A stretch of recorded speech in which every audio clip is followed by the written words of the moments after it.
Radio for everyone. FM 96.6.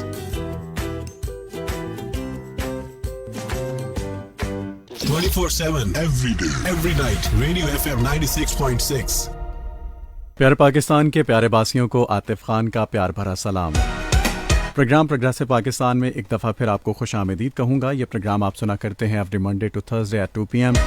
जी हाँ, 2 बजे से 3 बजे तक का ये साथ हुआ करता है, जिसमें कोशिश रहती है कुछ सीखा जाए, कुछ सिखाया जाए, कुछ मालूमात आप तक पहुँचाई जाए।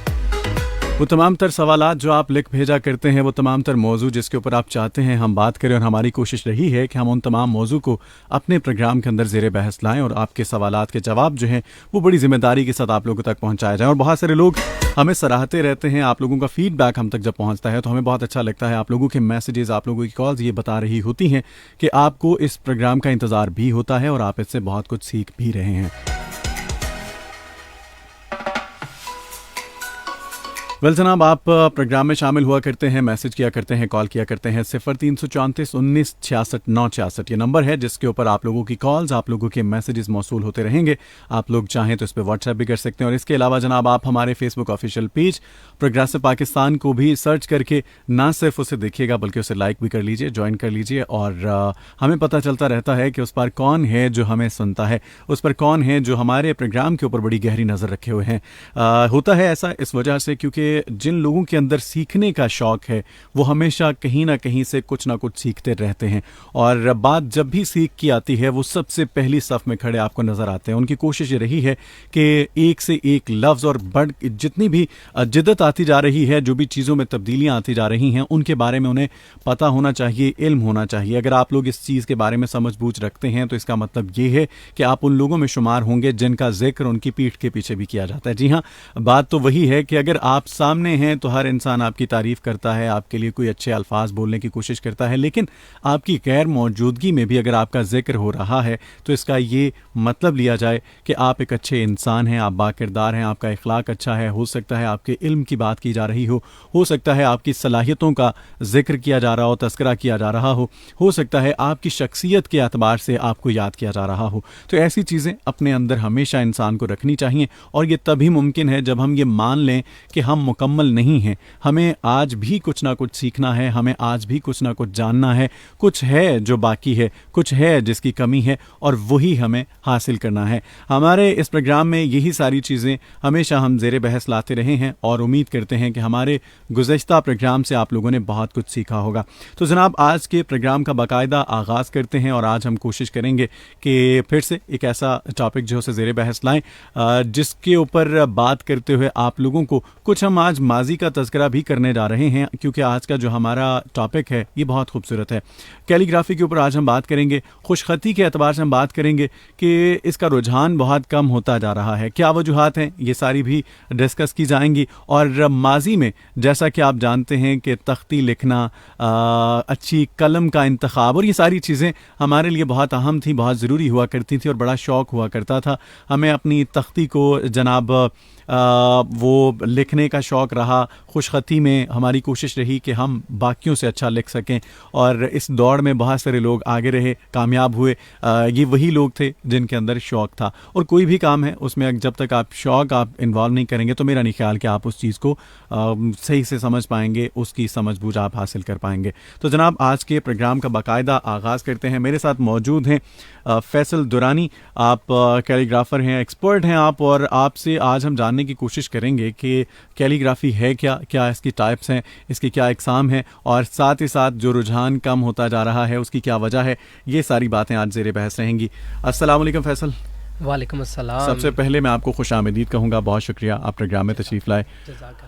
फैसल, मुझे ये बताइए कि कैलीग्राफी की जो सबसे पहले तो हम इसकी टाइप्स जो हैं उसको थोड़ा डिस्कस कर लें। क्या इसकी इकसाम है और किस नौइयत में, इसमें जो भी ख़ास तौर पर जो चेंजिंग्स आती जा रही हैं, जो एडवांसमेंट आती जा रही है, उसका भी हम तज़किरा करेंगे, लेकिन इसकी कुछ ना कुछ इकसाम ऐसी होंगी जो माजी से अब तक जो इसमें काफ़ी हद तक तब्दीली लाती रही होंगी।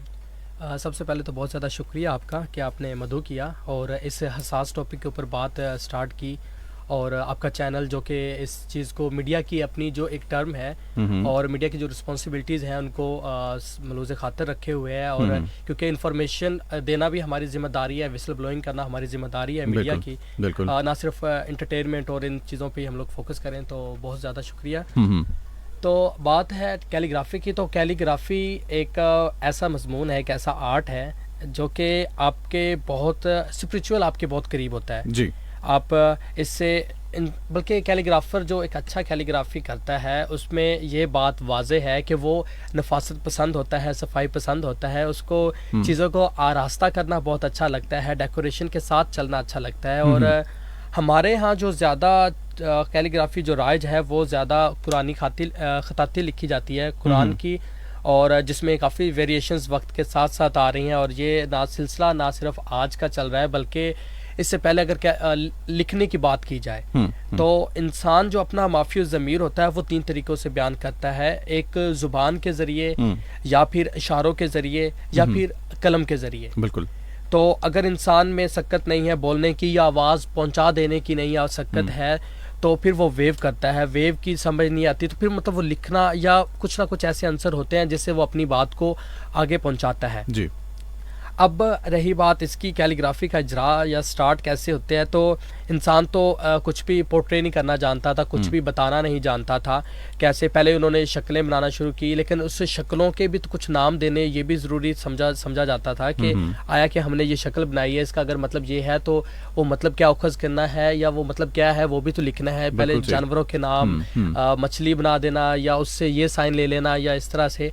अभी हमारे बे लफ्ज़ लिखते हैं तो वो उसकी बे में इतनी पावर है, जैसे हम नयाम से तलवार निकालते हैं तो वो जितनी खूबसूरती से और जितनी महारत से तलवार निकलती है, इसी तरह बे की कशिश है, फिर सीन की कशिश है, शोशे जो हैं इनमें लिखना आता है। अभी अल्फाज में अलिफ है, अलिफ का इस्तेमाल है, बे का इस्तेमाल, ये तो हमारे यहाँ फिर तब्दीली वक्त के साथ साथ अभी हमारे जो राइज जो रस्मुल ख़त है वो आज भी कहीं ना कहीं कुछ ख़त के टुकड़े उनके घरों में मौजूद होंगे।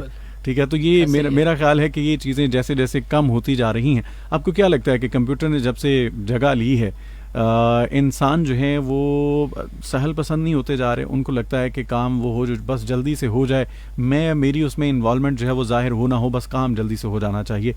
क्यों होता जा रहा है? और ये खुशखती के एतबार से भी देखा जाए तो लोग इस चीज़ को इस वजह से भी शायद अब इस पे इतना ध्यान नहीं देते कि हमारे पास कंप्यूटर है, हम लिखेंगे।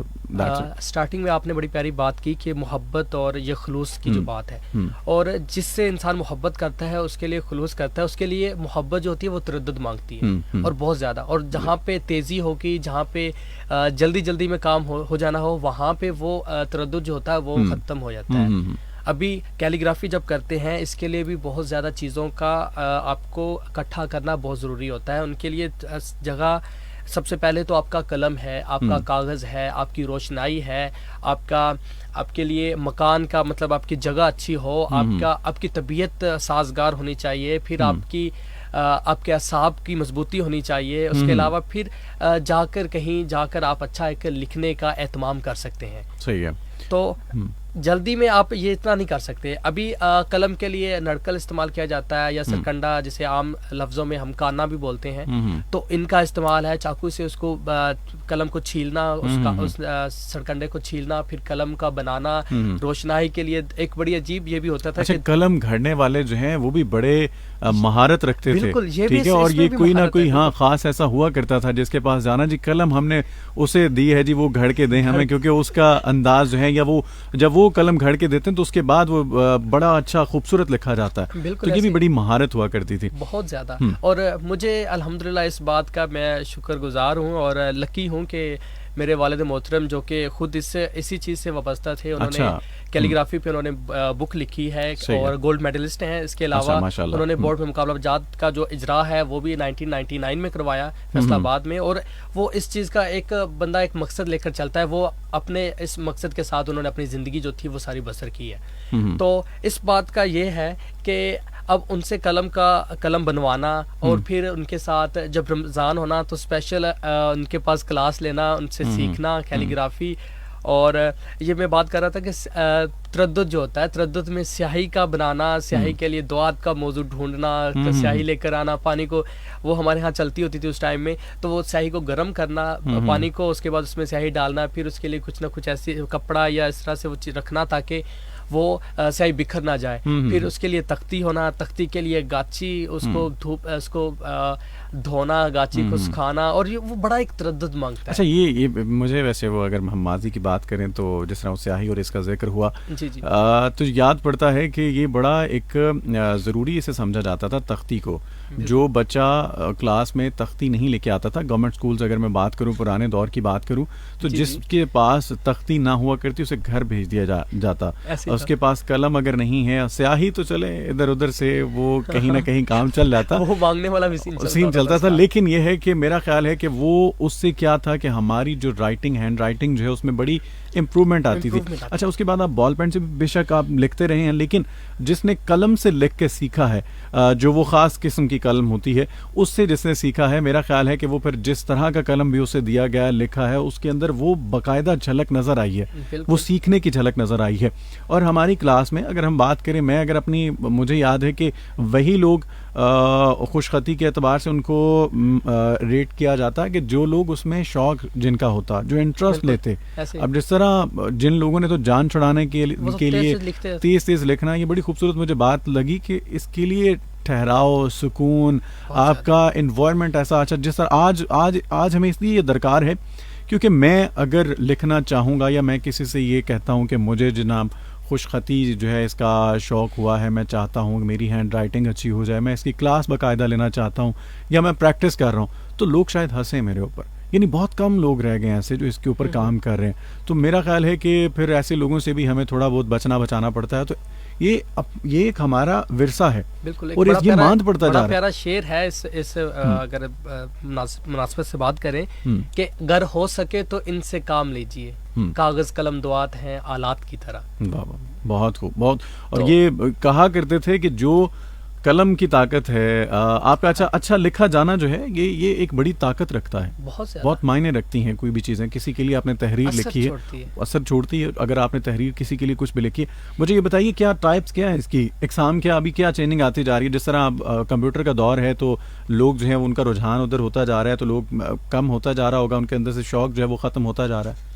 अभी ग्राफिक्स का भी सहारा लिया जाता है, जैसे कि मैं इसमें एनसीए में कर रहा था, तो मेरे साथ, अब मैं नस्तालीक में था और मेरी क्लास में काफ़ी ज़्यादा स्टूडेंट्स जो कि सुलस भी सीख रहे हैं, जो कि ख़त दीवानी भी सीख रहे हैं, और इसके अलावा ख़त कूफ़ी भी सीख रहे हैं। और सबसे प्यारा जो मुझे लगा उनमें ख़त कूफ़ी है। ख़त कूफ़ी थोड़ा सा आप पैमाने की शक्ल में और जावियों के साथ वो उसको आप बनाया जा सकता है, वो थोड़ा सा इजी भी है, लेकिन उसका मज़ेदार ये चीज़ है वो कंप्यूटर में भी आप उसको फ़ॉन्ट के साथ इस्तेमाल कर सकते हैं। वो डिजिटल जो ग्राफिक्स है ना, ग्राफिक्स के ज़रिए आप इस्तेमाल कर सकते हैं। लेकिन यहाँ पर फिर वही बात है कि वक्त ने जिद्दत तो दे दी हमें, लेकिन इसके साथ साथ वो चीज़ जो मानद पड़ रही है, जिसमें यूँ कह सकते हैं कि वो तरद्दुद और वो सारी चीज़ें जो है वो तो ख़त्म हो रही हैं यहाँ पे। लेकिन अगर इसमें आप एक और बड़ी प्यारी बात कर रहे थे, अल्फाज का लिखना, जब लिख रहे होते हैं तो अभी ऐसे अल्फाज हैं हमारी नस्तालीक कोई इतनी आसान भी लिखने में नहीं है, लेकिन इसको अगर सीखा जाए कुछ भी नामुमकिन नहीं है। बिल्कुल। लेकिन इसमें अगर देखे जाए तो इसका अलिफ का बनाना जो है, उसमें उसके कद का ख्याल रखना, और उसके अलावा फिर इसमें नुकात कितने हैं, नुकात का बरमौका क्या इस्तेमाल है, कौन से नुक्ते से क्या, अगर कौन सा एंगल देंगे तो क्या लफ्ज़ बनता है। जैसे नुक्ता है, नुक्ता मुदव्वर है, नीम मुदव्वर है, माकूस है, नीम माकूस है। तो दाल के लिए, दाल जब बना रहे हैं तो कौन सा नुक्ता हम यूज़ करेंगे, जब वाव बना रहे हैं या काफ बना रहे हैं, काफ कलम वाला, तो उसके लिए कौन सा नुक्ता हम लोग इस्तेमाल करेंगे। तो ये सारी चीज़ें ये हमें साथ साथ में सीखना पड़ेंगी। और इसके अलावा फिर हमें क्या होता है कि जैसे नून का लफ्ज़ है, नून के लिए बैज़वी दायरे, हलाली दायरे, उनका ख्याल रखना है। और फिर उसका कशिश है, कशिश में कैसे अल्फाज को लेकर चलना है, और उसके अलावा शोशे हैं, उनका क्या ख्याल रखना है। अभी तो हमारे एक बड़ी आम सी चीज़ है, देखने में तो नहीं पता लगता, लेकिन खुशामदीद ही अगर लफ्ज़ लिखा जाता है तो उसमें भी शीन के 4 दंदाने लिखे होते हैं। बिल्कुल ऐसा है, बिल्कुल ऐसा तो है। अब समझ में आने को तो कुछ नहीं है, क्या है कुछ भी नहीं है, पता ही नहीं चल रहा कि क्या गलती है, वो भी नहीं पता लग रहा। लेकिन अगलात को फिर मैनेज करना, ये किसी इसके लिए उस्ताद का होना बहुत ज़रूरी है जो कि इस चीज़ को समझाए। और जहाँ पे अलमिया ये है कि असातिज़ा की भी इस मामले में वर्कशॉप या ट्रेनिंग होनी चाहिए, ताकि बच्चे जो होते हैं वो इंस्पायर उनसे, बिल्कुल ऐसा है, उनसे सीखते हैं, बिल्कुल असातिज़ा को बहुत ज़्यादा तकलीद करते हैं। हाँ, उनका पहनना, उनका बोलना, उनका चलना, उनका आना, हर चीज़ पे बच्चे नज़र रखते हैं। और बच्चों के लिए वो ओपिनियन लीडर होते हैं और वो उन्हीं से सीखते हैं। और अच्छा, ना ये जिस तरह खुशखती के एतबार से जैसे आप मुख्तलिफ अक़साम जो आप बता रहे हैं, चूँकि आप ये बाकायदा इसमें एक्सपर्ट हैं और चीज़ों को समझते हैं, क्या खुशखती जो है इसका एक असूल ये भी है कि लिखा हुआ अच्छा लगना चाहिए, वो फिर जिस भी अंदाज में लिखा हो, क्या उसमें भी कोई ऐसा देखा जाता है कि ये थोड़ा सा बेहंगम हो रहा है, ये इसके कुछ अंदाज हैं, या जिस तरह आपने मुख्तलिफ इसके अक़साम गिनवाते हुए साथ साथ बताया, अच्छा लगना ही काफ़ी है, या जो उसके असूल ज़वाबित हैं उसके ऊपर भी पूरा उतरना ज़रूरी है? जहाँ पे इसमें एक फ़र्क आ जाएगा, जैसे कि खुशखती और खुशनवीसी या खताती, ये डिफरेंट टर्म्स आ जाएंगी। जैसे कि एक जैसे कहते हैं कि एक अच्छा लिखा हुआ जो है वो बल्कि खूबसूरत लिखा जो है वो तालिब इल्म का जेवर है, उस्ताद का वकार है और एक अच्छे इदारे की पहचान है, जिसमें आप खतो किताबत वो कॉपी पे लिखा जा सकता है, वो किताब में वो किसी भी सूरत में लिखा हुआ वो आ सकता है। लेकिन जब बात करेंगे कैलीग्राफी के लिए, तो कैलीग्राफी के लिए बहुत ज़्यादा बारीकियाँ और पेचीदगियाँ होंगी। उसमें ये एक तो पहला तो आंसर ये होगा कि एक जैसे हम आम तौर पे लिखते हैं वो सिंपल होगा, वो जिसमें बैनुल अल्फाज का ख्याल होगा, बैनुल सतूर का ख्याल होगा, वहाँ पे अल्फाज का इस्तेमाल है, तहसील अमला है, वहाँ पे ये इसमें बारीकियाँ आ जाएंगी। लेकिन जब कैलीग्राफी करेंगे तो कैलीग्राफी में तो ना सिर्फ उसकी उसमें तो खूबसूरती के साथ लिखा होगा। आप कलमा मुबारक आप चांद की शक्ल में लिख सकते हैं, उसमें वो एराब है, उसमें उसकी ज़रूरियात जो है उनका ख्याल रखना वो खूबसूरती के लिए आता है। अच्छा, उसमें यह है कि कुरानी आयात को लिखना ये मेरा ख्याल ज़्यादा मुश्किल है, क्योंकि इसमें ज़ेर ज़बर का ख्याल रखना है, ये बहुत ज़्यादा मैटर करता है। बिल्कुल, ज़ेर ज़बर का ख्याल रखना होता है, और इसके अलावा मोस्टली इसको ज़बर ज़ेर के बगैर भी लिखा जा सकता है। जैसे अगर आप दूसरे खतूत में आ जाते हैं, आप ख़त सुलस कुरानी से अगर हट के लिखते हैं, आप इसमें लिखेंगे, लेकिन ऐसा है कि एक ऐसा पढ़ने वाला कि जिसने कुरान पाक को भी पूरा नहीं पढ़ा, तो मेरा ख्याल है कि उसके लिए पढ़ना फिर थोड़ी सी दुश्वारी उसके लिए हो सकती है, वो लफ्ज़ जो है उसको गलत पढ़ेगा। तो ज़ेर ज़बर जो है अगर उसका इस्तेमाल अगर आप करते हैं, ये खताती की टर्म में ऐसे हो जाएगा कि जो बड़े खतात होते हैं वो मोस्टली ऐसा अपना अच्छा फनपारा लिख देते हैं, और फनपारे के साथ वो उसका जो उन्होंने लिखा होता है वो सिंपल जो ख़त सुलस कुरानी में होगा वो उसी में लिख लेंगे। अच्छा, उससे ये होगा कि क्या लिखा है, क्या वो जैसे एक ग्राफिकल डिज़ाइनर होता है, उसने वो साइड पे अपने आर्टिस्ट होने का सबूत दिया होता है कि ये किसने लिखा है। इसी तरह इसमें भी टर्म आ जाएगी कि जिसने लिखा हुआ या जिसने बनाया हुआ है उसकी पहचान के लिए भी पता लग जाएगा कि कौन सा कातिब है, कौन से खत में लिखा हुआ है, वो भी उसको साथ में मेंशन करेंगे, और उसके अलावा फिर ये भी लिखेंगे कि क्या लिखा हुआ है।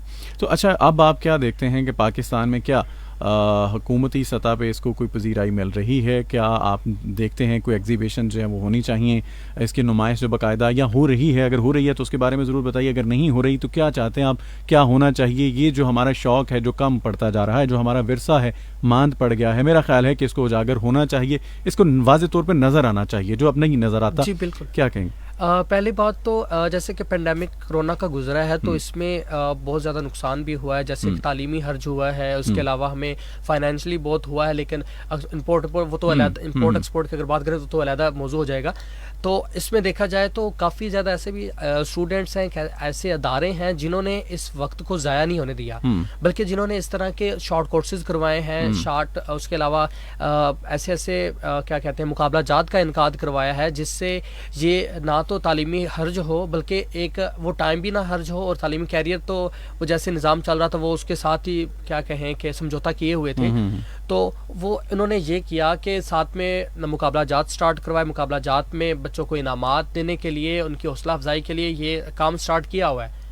तो ये बल्कि हमारे फैसलाबाद में भी कई ऐसे हैं, इसको ऑनलाइन भी तरतीब दिया गया है। बहुत ज़्यादा यूनिवर्सिटीज़ हैं, वहाँ पे ये कॉम्पिटिशन्स होते हैं, अब तो बल्कि ज़्यादा होते हैं। लेकिन ये अभी फिर यहाँ पे कोरोना को थोड़ा सा इसका दोष भी दे सकते हैं कि इस वजह से जैसे यूनिवर्सिटीज़ में बहुत ज़्यादा इसको प्रमोट किया जाता है, खताती के बाकायदा अलहदा से इसके, जैसे हमारे फैसलाबाद में इंस्टीट्यूट्स हैं जो कि इसको पढ़ाते हैं खताती को, जिसमें हमारे फैसलाबाद में बहुत बड़े नाम इसमें गुजर चुके हैं और जो अभी तक हैं सलामत हैं, तो इसको कर रहे हैं। लेकिन फिर भी अगर देखा जाए तो नेशनल लेवल पे यहाँ पे अदम दिलचस्पी भी है, क्योंकि आर्टिस्ट जो होता है, आर्टिस्ट अपनी ज़िंदगी जो है वो फ़न के नाम पे गुजार देता है। जब उसकी हौसला शिकनी होगी तो वो अंदर से ख़त्म हो जाता है, वो आगे करने की जुस्तजू जो होती है वो उसको सही से आगे नहीं लेकर चलता। नहीं, सराहा जाना बिल्कुल ऐसा है कि वो बढ़ावा है बेसिकली देखा जाए तो। जैसे बादशाहों के दौर में जब अच्छी खताती, अच्छे अशार को अच्छी खताती में लिख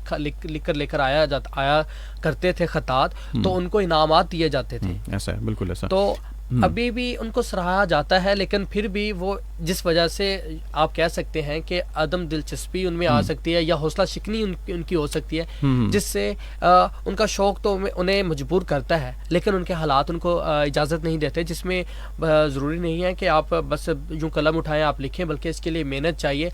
और सबसे बड़ी चीज़ तो ये एक इसमें रूहानी सुकून है। जब आप कुरानी आयात लिख रहे होते हैं तो उसके लिए आपके माहौल का, आपकी नीयत का, आपका हर तरह से आपको परफेक्ट होना पड़ेगा। ऐसा बिल्कुल ऐसा। बिल्कुल ये एक मैंने जो अपनी ज़िंदगी में देखा, जो जिससे मैं एक वक्त में ऐसे महसूस होता है, कभी लिखा जाता कभी नहीं लिखा जाता, लेकिन जब नहीं लिखा जाता तब मैं परेशान होता हूँ कि ऐसी क्या मतलब सरजदगी होगी मुझसे कि मुझसे लिखा नहीं जा रहा। क्योंकि मेरी जो ज़िंदगी में गुजरे, वो अबू जी गुजरे, माशाल्लाह से वो तहज्जुद पढ़ते थे और बावज़ू रहते थे, और वो सफ़र भी करते थे तो वो कोशिश करते थे कि वज़ू में रहा जाए, तो वो ख़त व किताबत करते। उसके बाद मुझे जो इत्तफ़ाक़ हुआ, खुर्शीद आलम गौहर साहब का, NCA में पढ़ाते थे, और उन्होंने भी शायर मशरक उनके पास टाइटल है, और दाता दरबार पे इतनी ज़्यादा कैलीग्राफी उन्होंने की। बल्कि ये हमारे शाहकार इस तरह से कितनी जगहों पे नज़र आते हैं हमें जहाँ पे इसकी प्रमोशन मिलती है। तो मैंने उनको देखा कि उनमें एक रूहानियत बहुत ज़्यादा है, तो इसमें रूहानियत का होना भी बहुत ज़्यादा ज़रूरी है।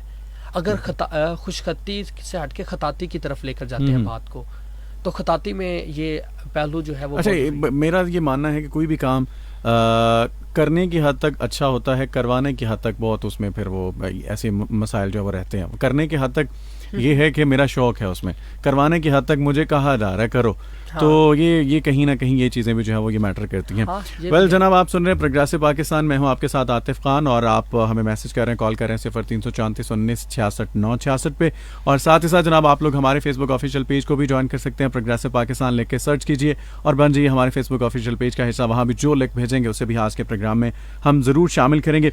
मेरे साथ मौजूद हैं फैसल दुरानी, आप कैलीग्राफर हैं जी, कैलीग्राफी एक्सपर्ट हैं, आपने बहुत हद तक अपना नाम बनाया है, और मैं चाहूँगा कि आने वाले जो प्रोग्राम के अंदर हम इनके जो ये काम है उसको दिखा भी सकें। आज तो हम सिर्फ बात कर रहे हैं, तो उसको हम अपने प्रोग्राम में ज़रूर जो है वो दिखाएंगे भी कि किस तरह से, बल्कि हम कोशिश ये भी करेंगे कि उसमें अगर आपको कुछ हम सिखाने के एतबार से भी जो है वो आप लिख के जो है वो इनको, जितने भी हमारे लिसनर्स, ये चूँकि अब हम ये सिर्फ सुन नहीं रहे होते बल्कि हमें देख भी रहे होते हैं हमारे फेसबुक ऑफिशियल पेजेस के ऊपर, तो मैं चाहूँगा कि हम थोड़ी सी क्लास भी जो है वो उसकी शक्ल में भी जो है इस प्रोग्राम को हम डिज़ाइन करेंगे आने वाले दिनों में, ताकि लोग जो है वो उनके अंदर शौक भी, मैं चाहूँगा शौक पैदा हो। कैलीग्राफी से पहले फिर खताती बहुत ज़रूरी होगी, खुशखती जो ज़रूरी होगी, जिसमें हम बारीकियां सीखेंगे। जैसे अलिफ का लिखना, अलिफ बे से स्टार्ट करनी, चाहे BA लेवल पे चले जाएं, चाहे स्टार्टिंग लेवल पे, तो स्टार्ट तो हमारी अलिफ बे से ही होगी, तो हमें सीखना होगा ज़रूरी। और जब बड़ों की लिखाई अच्छी होगी, बड़े अच्छे से लिखते होंगे, तो हमारे जो छोटे होंगे वो हमारी तकलीद करेंगे। बिल्कुल ऐसा है, बिल्कुल ऐसा। बिल कुछ मैसेजेस शामिल कर लेते हैं। हमारे साथ हैं जी हाफिज़ा बुशरा, और लिखती हैं अस्सलाम वालेकुम। वालेकुम अस्सलाम, हाउ आर यू भाई जी? अल्हम्दुलिल्लाह। आपने 2 दिन शो नहीं किया, एक्चुअली कुछ मसरूफियत थी, इसकी वजह से शो नहीं कर सका। बाकी बहुत शुक्रिया, आप सुन रहे हैं और इसी तरह पूछते पूछाते रहते हैं। हमारे साथ हैं जी आप लोगों के साथ साथ मैसेजेस जो हैं वो पढ़ना इसलिए भी ज़रूरी हो जाता है। बहुत सारे लिसनर जो है वो फिर हमसे नाराज़ भी हो जाते हैं कि आपने मेरा मैसेज नहीं पढ़ा और मेरा मैसेज नहीं शामिल किया गया। कुछ मैं साथ साथ टेक्निकल कुछ इशू है, जैसे ही वो सॉल्व होता है मैं साथ जो है इसको शामिल करता हूँ आप लोगों के मैसेजेस को। अच्छा, मुझे ये बताइए कि आपको क्यों लगता है ये ज़रूरी क्यों है, कैलीग्राफी जो है ज़रूरी क्यों है, क्यों सीखा जाए? लोग कहते हैं जी हमारे पास अब इतना वक्त नहीं है, हम क्यों सीखें, क्या वजह है, हम क्यों लिखें? लिखना, हमें लिखने का शौक़ नहीं है तो बस ठीक है। क्या आपको लगता है कि कहाँ ज़रूरत पेश आती है, ख़ास तौर पे जब आप कहीं जाते हैं ना किसी ऐसे गवर्नमेंट इदारे में जहाँ आपको कोई काम है, वहाँ आपको लेटर टाइप करना पड़ता है, लिखना पड़ता है, कोई वहाँ एप्लीकेशन देना पड़ती है, तो फिर आप किसी इंसान की तलाश में निकलते हैं कि कोई हो जो हमें ये एप्लीकेशन लिख दे, कोई हो जो कहीं ना कहीं आपके अपने हाथ का लिखा जो उसका ज़्यादा असर होता है। और ऐसा देखा गया, ऐसा महसूस होता है। बिल्कुल ऐसे ही है कि और सनद रहे और बवक्त ज़रूरत काम आए।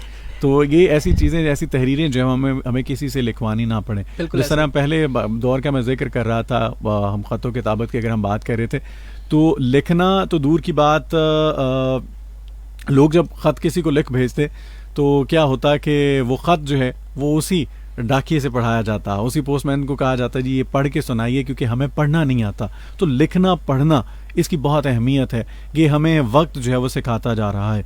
जैसे जैसे हम आने वाले दौर में जैसे जैसे हम कदम रखते जा रहे हैं, जैसे जैसे तब्दीली आती जा रही है और बेहतरी की तब्दीली आती जा रही है, वैसे वैसे हमें ये मानना पड़ेगा कि एजुकेशन जो है ये बहुत ज़रूरी है। और लोगों को लगता है कि आजकल तो स्टूडेंट्स जो इस चीज़ पे फोकस करते हैं, कोई भी फील्ड जो चूज़ करने से पहले या कोई भी डिग्री से पहले, वो ये उनकी ख्वाहिश होती है कि मैं ये डिग्री हासिल होते ही मेरी जनाब 1,00,000 2 लाख जो है वो सैलरी लग जाए और बस मेरी जो डिग्री कंप्लीट करने का मकसद जो है वो पूरा हो जाए। तो आजकल तो हमारी सोच जो है वो बदलती जा रही है। तो ये क्यों ज़रूरी है? आपको क्या लगता है कि इन चीज़ों की, जिन चीज़ों की जगह जो है वो कम पड़ती जा रही है, जिनके लिए हमारा, जिनकी तरफ रुझान कम होता जा रहा है, उनकी तरफ वापस लाया कैसे जाए और ये ज़रूरी और अहम क्यों होती हैं? देखिए, लिखाई ना सिर्फ आज बल्कि बहुत वक्त से लिखा जा रहा है। जैसे आप भी बात कर रहे हैं, हमारे पास कुरान मजीद मौजूद है, हमारे पास दीगर नुस्खे मौजूद हैं। वो किस वजह से हैं? अगर वो किसी वक्त में उसको महफूज किया गया था, कातबीन ने उसको महफूज किया, तो वो आज हमारे साथ मौजूद है। लेकिन अभी वक्त की जिद्दत है और कंप्यूटर में हर चीज़ मौजूद है, हमारे पास सर्वर्स हैं, IT टेक्नोलॉजीज़ हैं, हम उन चीज़ों को यूज़ करते हैं। और एक अभी गूगल ड्राइव में आप अपना डाटा रखें, अपना पर्सनल डाटा रखें, तो किसी भी जगह से आप लॉगिन करते हैं तो आप वही अपना घर वाला जो PC है उसको एक्सेस करके आप अपना डाटा जो है वो यूटिलाइज कर सकते हैं। तो वक्त ने तो बहुत ज़्यादा जिद्दत ली है। लेकिन कभी, जैसे आप बड़ी प्यारी बात कर रहे हैं कि जब आपको ज़रूरत पड़ गई है किसी जगह एप्लीकेशन लिखने की, तो आप पहले तो ये बंदा ढूंढ रहे होते हैं कि कोई आपको लिख दे, बल्कि आप ये फिर कोशिश करते हैं कि लिख दे, ताकि मतलब खूबसूरत भी नहीं लिखा जाता। ये ना हो कि कहीं ऐसी बात लिखा जाए जो अगले बंदे को समझ ही ना आए। तो ये बहुत असर रखती है। अभी किसी भी आप जाते हैं, तकरीब में जाते हैं, किसी को बात करनी है, तो आप दूर से इशारा करते हैं कि भाई मैंने उससे बात पहुंचानी, वो कहेंगे कि खामोशी रखें जी, आप बात नहीं कर सकते या शोर आ जाएगा, तो आप उसको जल्दी से पर्ची पे लिखकर बताएंगे कि भाई ये मेरा मैसेज आप ये पहुंचा दें। अगले बंदे को समझ ही नहीं आएगी, क्योंकि लिखा अच्छा होगा तो आप अच्छा कर सकते हैं। लेकिन ये तो खैर अगली चीज़ें हैं, लेकिन इसको बुनियादी तौर पे स्टार्ट करना बहुत ज़रूरी है। जैसे कि हमारे एजुकेशन सिस्टम में एक वक्त में जब शॉर्ट क्वेश्चन बहुत ज़्यादा 60 नंबर की इंशाइया पेपर हुआ करता था, जिसमें आप पेपर याद करके उसको लिखना होता था तहरीरी तौर पर। अब क्या है, वो MCQ सिस्टम में आ रहा है, जब लिखना ही शॉर्ट क्वेश्चन भी 2 नंबर का है और वो भी मुख्तसर से भी मुख्तसर हो गया है। तो जब उसकी लिखने की जरूरत ही नहीं पड़ रही, तो लिखना किस वजह से है? बिल्कुल ऐसा। तो हर चीज़ को डिजिटलाइज करना भी ज़रूरी है, लेकिन इस साख को कमज़ोर हुई जा रही है, तो इसको मजबूती देना भी ये हमारी रिस्पॉन्सिबिलिटीज़ हैं। और फिर ये हमारा विरसा है। आप जितनी मर्ज़ी कोशिश कर लें, आप डिजिटल राइटिंग पे आ जाएं, आप प्रिंटिंग पे आ जाएं, प्रेस से हेल्प ले लें, आप वर्ड पे ले लें या कंप्यूटर पे, जिस तरह से भी ले लें, लेकिन जो असर हाथ से लिखा रखता है, जैसे आप शुरू में बात कर रहे थे कि वो ज़माना जब पूरा गिफ्ट नहीं दिया जाता था, जब एक सिर्फ आप उसको खूबसूरत तहरीर करके जिसमें चंद दिल की बातें जो खुलूस के साथ लिख दी जाती थी, वो बहुत असर रखती थी, वो बहुत मानी रखती थी और उनको महफूज करके रखा जाता था। अभी मेरे फैमिली में अल्हम्दुलिल्लाह ये इस तरह से है कि ये ख़त ख़िताबत का भी सिलसिला, कातिब मेरे दादा उन्होंने खुद अपनी फ़ारसी की शायरी की, और उसके अलावा उनकी कातिब में मतलब खुद से किताबें लिखी हुई हैं, उनकी पढ़ी हुई हैं अभी तक, और वो हमारे लिए विरसा है, वो असासा पढ़ी हुई हैं। वो जब भी उन चीज़ों को देखते हैं, वो लिखा होता है, तो वो याद आ जाता है कि ये उन्होंने अपने हाथ से लिखा था। ये जिस तरह आप मैसेज या इसकी बात कर रहे हैं ना, तो मुझे अब देखिए, मैं ये कहूँगा कि आजकल तो ये वो दौर है कि एक ही मैसेज आपने टाइप किया है, उसको 100-150 लोगों को आपने सेंड किया, हाँ सेंड टू ऑल हो गया। आपको लगता है कि आपने एक बहुत बड़ी जिम्मेदारी अदा कर ली है, जो आपके लिए था जी कि ठीक है जी, मैंने जो हक अदा कर दिया उस रिश्ते नाते का, उस दोस्ती का, कि मैंने सबको वो सेंड कर दिया वो मैसेज लिख के। लेकिन पहले इंतज़ार होता, ईद आ रही है तो वो कार्ड जो है वो सबसे पहले तो ये देखा जाता, कार्ड जो मुनफरिद हो, सबसे अलग हो, उसके ऊपर जो मैं लिखूं कुछ अशार ऐसे हों, तहरीर ऐसी हो जो पहले किसी ने ना लिखी हो, और जो दूसरे को भेजी है वो उससे मुख्तलिफ हो, और बड़ी बेकरारी रहती कि वो ख़त या वो कार्ड उन तक पहुंच गया है, उसका जवाब जब तक ना आ जाता तब तक जो बेसुकूनी रहती। और बड़े जो है ख़ास तौर पे हमें बताया करते हैं कि ख़त जो है वो हम जब भेजते किसी को, उसका जवाब आने तक हमें दिन रात जो है वो बड़ी एक बेचैनी इस वजह से भी रहती, दरवाजे पे अगर दस्तक हुई है तो लगता था कि कोई डाकिया आया है जनाब, वो डाक लेके आया है, ख़त लेके आया है, और भागना। तो ये चीज़ें वो अब कम होती जा रही हैं, वो खुलूस जो है उस तरह से हमें किसी का इंतज़ार नहीं है। अब क्यों ये चीज़ें? इस वजह से भी कि हमने अब किसी के यहाँ जाना है, जाने से 1-1.5 घंटा पहले कॉल करेंगे, जी हम आपकी तरफ आ रहे हैं। पहले ये होता था जी कि घर की मुंडेर पे बैठा कौवा जो है अगर वो काएँ कर रहा है तो ये इसको समझा जाता है कि आज कोई मेहमान जो है वो आने वाला है। तो अगर कोई ऐसा तुक्का लग भी जाता तो कहते हाँ मैंने कहा था ना कि कौवा बोल रहा है आज, तो आज किसी ने आना था। यानी खुलूस है उसके बड़े तरीके ढूंढे जाते थे एक किस्म से, और नहीं पता होता था अचानक से मेहमान का आना, ठीक है, और जब मेहमान ने चले जाना तो बड़ी तकलीफ रहती कि अब इसके साथ राबते का कोई जरिया तो है नहीं। लेकिन वो जरिए बेशक आ चुके हैं, वीडियो कॉलिंग और ये सारे मामला। लेकिन मेरा ख्याल है कि अब रिश्तों के अंदर ये जो दरार आती जा रही है, दूरियां हायल हो रही हैं, इसके पीछे बड़ी वजह यही है कि वो खुलूस ख़त्म हो गया। हाँ, लिखा जाना, तलाश करना, अल्फाजों का चुनाव, बड़ों से पूछा जाना, ठीक है, ये सारी चीज़ें जैसे जैसे कम होती जा रही हैं, हमारे अंदर से रिश्तों के लिए वो चाहत प्यार ख़त्म होता जा रहा है। तो ये क्या कहेंगे आखिरी मैसेज जो है वो तमाम फिंगर टिप्स पे आपके पास हर चीज़ मौजूद है। जब आप ब्रॉडकास्ट लिस्ट फैमिली के लिए अलहदा से बना देते हैं, फ्रेंड्स के लिए अलहदा से बना देते हैं, उनके लिए अल्फाज का थोड़ा सा रद्द-बदल करके उधर भेज दिया, इधर दिया, तो ये वो कॉपी पेस्ट पे ही आ गया। तो ज़िंदगी भी अब कॉपी पेस्ट की तरफ निकल रही है।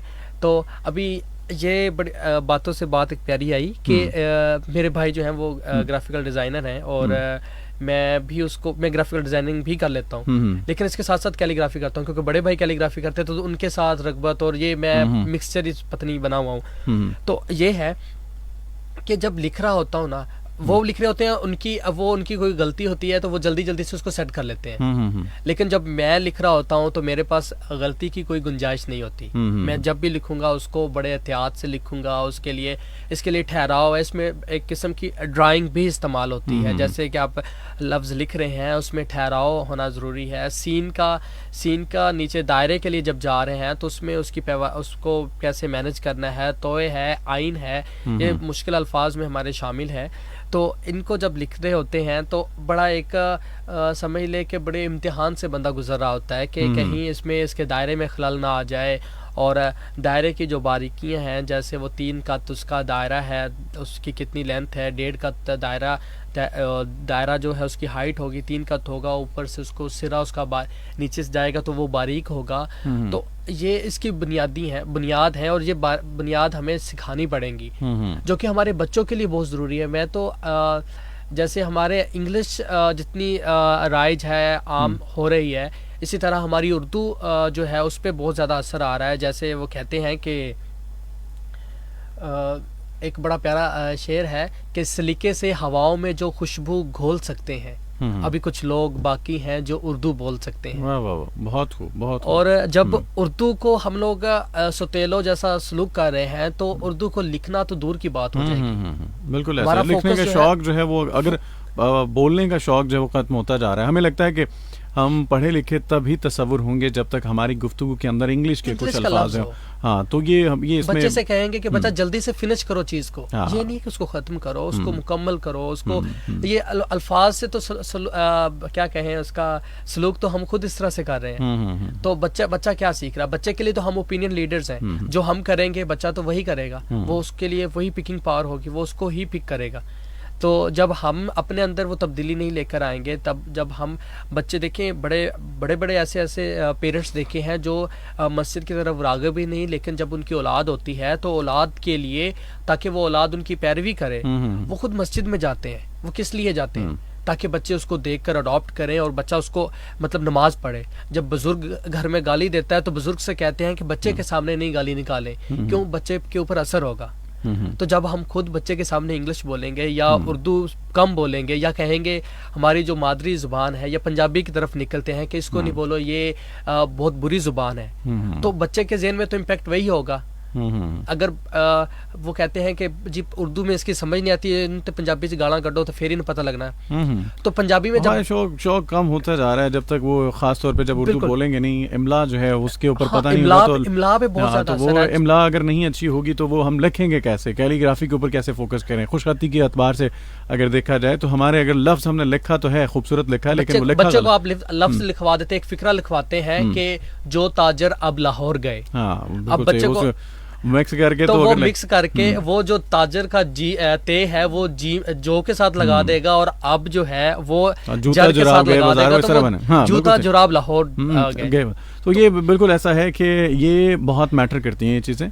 तो मेरा ख्याल है कि ये भी बड़ी खूबसूरत बात कि हमें उर्दू की तरफ जो है हमारा रुझान ज़्यादा होना चाहिए। वैसे भी हमारी कौमी ज़ुबान है, हाँ पंजाबी हमारी मादरी ज़ुबान है, ये भी आनी चाहिए, ये नहीं कि बोलनी नहीं है। पंजाबी और उर्दू जो है ये एक अपना एक अलग रंग रखती है। इंग्लिश आनी चाहिए, ज़रूरत बनती जा रही है, लेकिन आप चार लोग वो मेरे एक दोस्त हैं, वो बड़ी खूबसूरत बात किया करते हैं। वो कहते हैं कि यार इंग्लिश बोलने का ना मज़ा वहाँ आता है जहाँ जो आगे लोग बैठे हैं वो बेसमझ हैं, वो समझ नहीं रखते, ना समझ है।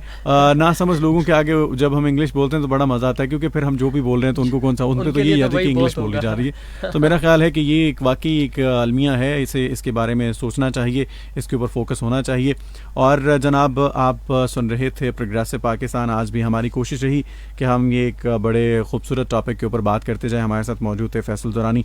फैसल, आप जाते जाते क्या कहना चाहेंगे हमारे तमाम सुनने वालों के लिए, वो जो लिखने का शौक़ रखते हैं लेकिन लिख नहीं पा रहे, किस तरह से आगाज़ करें, किस तरह से शुरू करें? ज़ीरो से उन्होंने आगाज़ करना है, वो क्या लिखना शुरू करें, किस तरह से लिखना शुरू करें?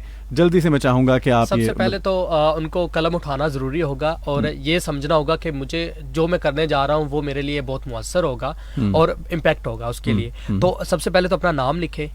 जो सबसे फुकदान ये है कि नाम भी नहीं लिखना सही से आता, तो आप अपना नाम लिखें। सबसे पहले उसको लिखाई में लेकर आए। आप जितना लिखाई को फोकस करेंगे, जितना लिखाई पे लिखेंगे, और इसके अलावा जैसे आप मेडिकल आप एफएससी नहीं करेंगे, मेडिकल नहीं करेंगे, मैट्रिक नहीं करेंगे, तो आप एमबीबीएस की तरफ कैसे निकलेंगे? बिल्कुल सही है। इसी तरह आप जब तक लिखाई पे अपनी फोकस नहीं करेंगे तो तब तक आप खुशखती की तरफ या खताती की तरफ कैसे निकलते हैं? तो बेसिक बहुत ज़रूरी है, बेसिक को सीखना होगा, इसको इसकी बुनियादी जो चीज़ें हैं उनको सीखना होगा। उसके बाद फिर आहिस्ता आहिस्ता आहिस्ता आहिस्ता, लेकिन इसके लिए फिर बड़ी प्यारी फारसी का एक शेर होता है कि गर तुमी ख्वाही मी नवीस, गर तुमी ख्वाही बाशी मी नवीस, मी नवीसो मी नवीसो मी नवीस। यानी कि अगर तुम चाहते हो कि अच्छा लिखो तो तुम लिखते रहो, लिखते रहो, लिखते रहो, लिखते रहो। मीन टू से practice makes a man perfect. बिल्कुल सही होगा। बहुत बहुत शुक्रिया Faisal, thank you very much. उम्मीद करते हैं उस पार जितने भी लोग थे उन्हें सीखने को ज़रूर मिला होगा।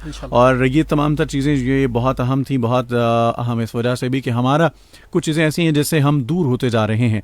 वो विरसा हैं, उनको हमारे जो है वो ज़िंदगी में शामिल रहना चाहिए, वो वाज़े तौर पर नज़र आनी चाहिए और ऐसी चीज़ों को अपनाए रखना चाहिए। हाँ, उसका हमें कोई फ़ायदा है या नहीं है ये बात की कहानी है, लेकिन कुछ शौक़ ऐसे हैं जो ज़िंदा रहें तो वो अच्छे लगते हैं, और उन शौक़ से अगर हमारी पहचान हो तो लोग हमें अच्छा जानेंगे।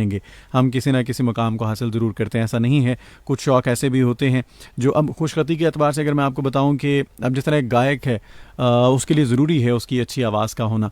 एक शायर है, उसको शेरों को वज़न करना आना चाहिए, उसके अंदर एक झलक नज़र आती है बचपन से ही, और गायक के अंदर भी बचपन से नज़र आती है। लेकिन खुशखती के एतबार से कहा जाए कि ये एक ऐसा काम है, एक ऐसी चीज़ है जो प्रैक्टिस से आप हर इंसान सीख सकता है। उसके अंदर आपको शौक पैदा होना शुरू हो जाएगा। तो प्रैक्टिस करते रहने से कुछ काम ऐसे ज़रूर हैं जो आप अपने लिए आसान कर लेते हैं। तो आज के प्रोग्राम से आतिफ खान को दीजिए इजाज़त। इंशाल्लाह अब आपसे मुलाकात होगी कल 2 बजे। तब तक के लिए ख्याल रखिएगा। टेक केयर एंड अल्लाह हाफिज़।